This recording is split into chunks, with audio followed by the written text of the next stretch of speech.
Namaskaram. Welcome to day 44 of the SaveSoil journey. So, very festive occasion today. So many things are coinciding today. It is Akshaya Tritiya, which is a very important occasion.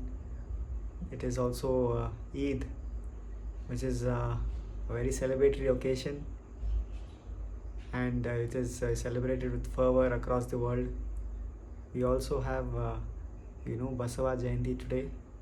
He's, as you know about Sage Basavana, he was one of the most renowned poet saint.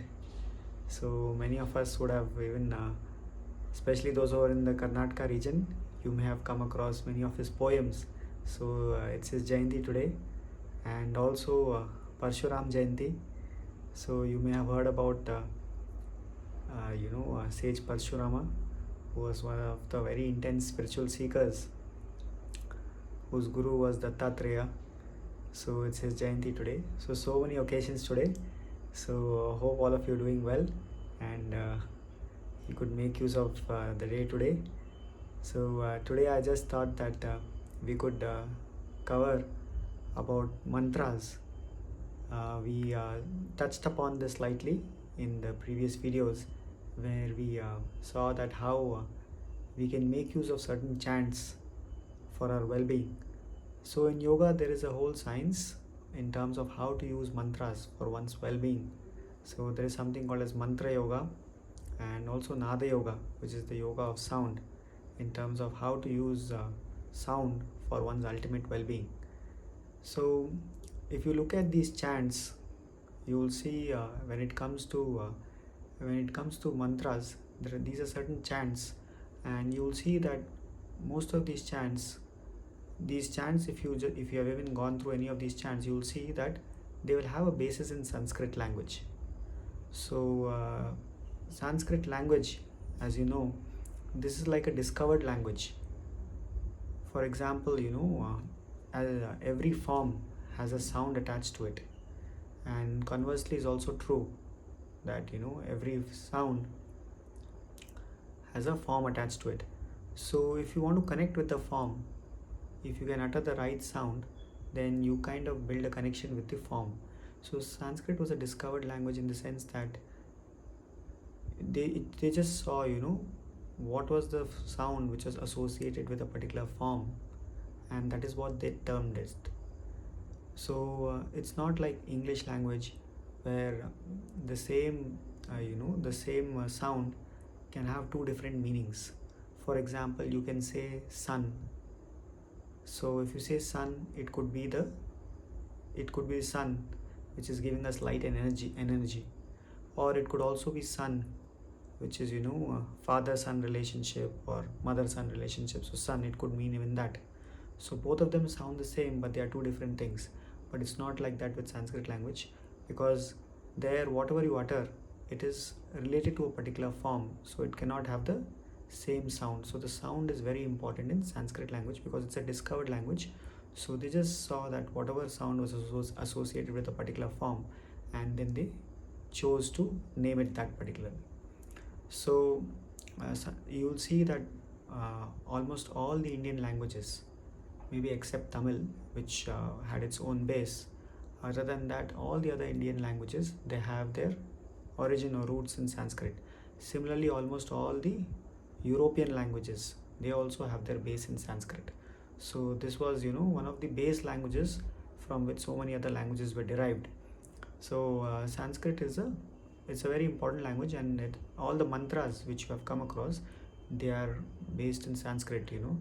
So if you can, so the meaning of the mantras is not very important. If you know how to utter the mantras correctly, if the pronunciation is correct, then you can derive benefits from it, because the whole existence can open up if you just know the particular sounds.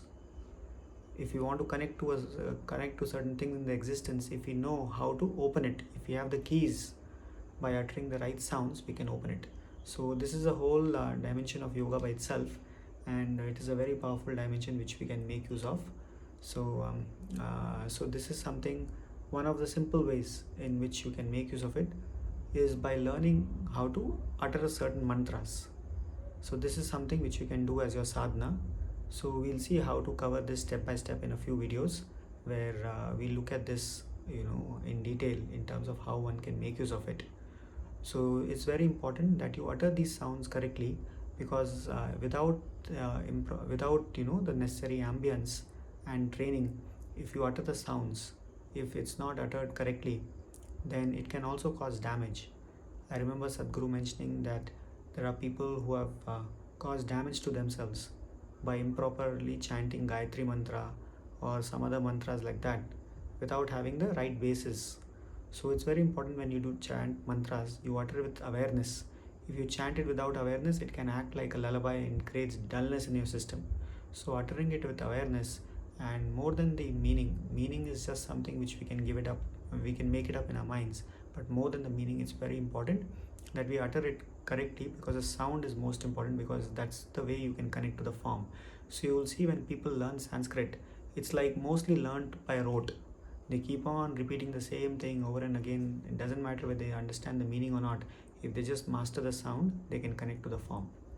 So it doesn't matter where you have come from, whether you have come from England or India or wherever else, from the south or the north, the sound has to be the same.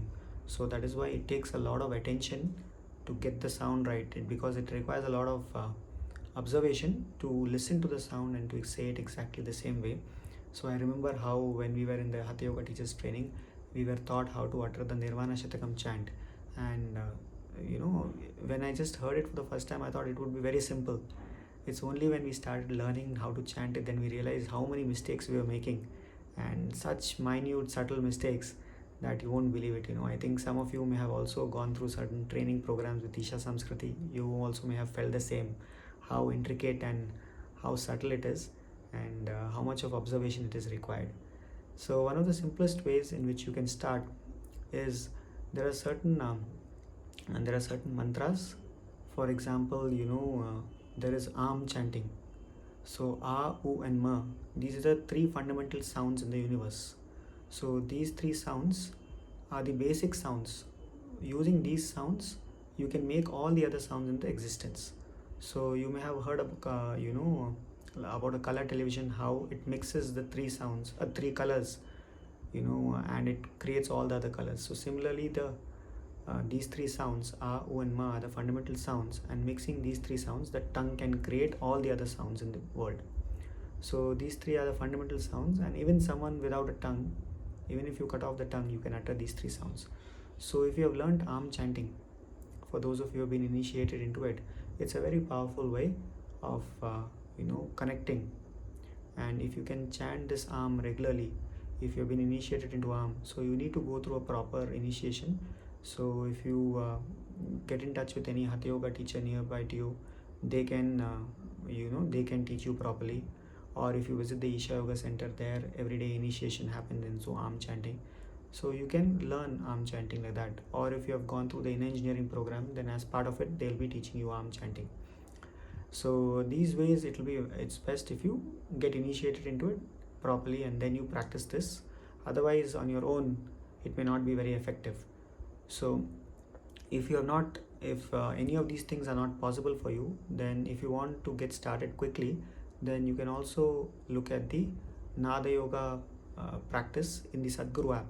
There you will find that these three sounds, A, U, and Ma, there's a certain video guiding you. So all these three are uttered separately. A 7 times, U 7 times, Ma 7 times. So you can start with that. At least you can try to master these three sounds, A, U, and Ma.